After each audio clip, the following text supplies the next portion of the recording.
കേരളത്തിനും തമിഴ്നാടിനും മുകളിലായി ചക്രവാത ചുഴി രൂപപ്പെട്ടു. കൂടാതെ തെക്കുകിഴക്കൻ അറബിക്കടലിലും ദക്ഷിണ ലക്ഷദ്വീപ് മേഖലയിലും നിലനിന്നിരുന്ന ഉയർന്ന അന്തരീക്ഷ ചക്രവാത ചുഴി കേരള തീരത്തിന് സമീപത്തേക്ക് മാറി.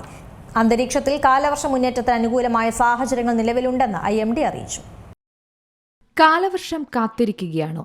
എന്നാൽ വലിയ മാറ്റങ്ങൾ തന്നെയാണ് അന്തരീക്ഷത്തിൽ ഇപ്പോൾ സംഭവിക്കുന്നത്.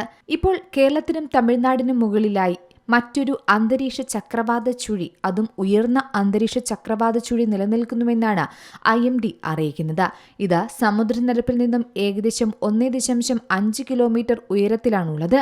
എന്നാൽ ഇത് കാരണം മഴ വൈകില്ല. കാരണം ഈ സാഹചര്യം മഴമേഘങ്ങളുടെ രൂപീകരണത്തിന് സഹായകമാകുന്ന ഘടകമാണ്. നിലവിൽ കേരളത്തിൽ മഴയുടെ ശക്തി വർദ്ധിപ്പിക്കുന്ന ഘടകങ്ങളും അന്തരീക്ഷത്തിൽ നിലനിൽക്കുന്നുണ്ട്. തെക്കു പടിഞ്ഞാറൻ മൺസൂൺ അടുത്ത 2 മുതൽ 3 ദിവസത്തിനകം സംസ്ഥാനത്തിന്റെ വിവിധ ഭാഗങ്ങളിലേക്ക് എത്തുമെന്നാണ് അറിയാൻ സാധിക്കുന്നത്. കാലവർഷ മുന്നേറ്റത്തിന്റെ അനുകൂലമായ സാഹചര്യം അന്തരീക്ഷത്തിൽ നിലവിലുണ്ടെന്നും വിദഗ്ധർ പറയുന്നു. തെക്കുകിഴക്കൻ അറബിക്കടലിലും ദക്ഷിണ ലക്ഷദ്വീപ് മേഖലയിലും നിലനിന്നിരുന്ന ഉയർന്ന അന്തരീക്ഷ ചക്രവാത ചുഴി ഇപ്പോൾ ദക്ഷിണ കേരള തീരത്തിന് സമീപത്തേക്ക് മാറിയിട്ടുണ്ട്. സമുദ്രനിരപ്പിൽ നിന്ന് ഏകദേശം 7.6 കിലോമീറ്റർ ഉയരം വരെ ഈ ചക്രവാത ചുഴി നിലനിൽക്കുന്നുണ്ടെന്നും റിപ്പോർട്ടുകൾ വ്യക്തമാക്കുന്നു.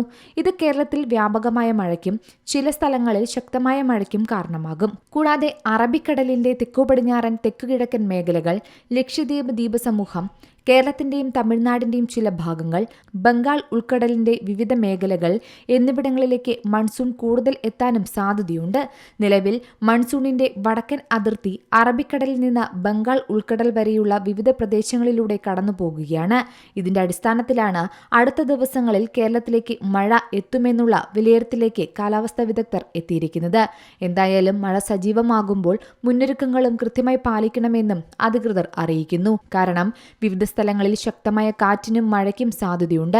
മഴവെള്ളപ്പാച്ചിലിനും വെള്ളപ്പൊക്കത്തിനും മണ്ണിടിച്ചിലിനും സാധ്യതയുള്ളതുകൊണ്ട് തന്നെ പ്രത്യേകിച്ച് മലയോര മേഖലയിലുള്ള ജനങ്ങൾ ജാഗ്രത പാലിക്കണം.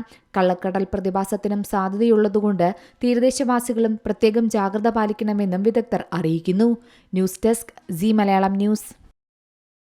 ഏറ്റവും പുതിയ വാർത്തകളും വിശേഷങ്ങളും വിരൽത്തുമ്പിലറിയാൻ സി മലയാളം ന്യൂസ് എല്ലാ ഡിജിറ്റൽ പ്ലാറ്റ്ഫോമുകളിലും ലഭ്യം.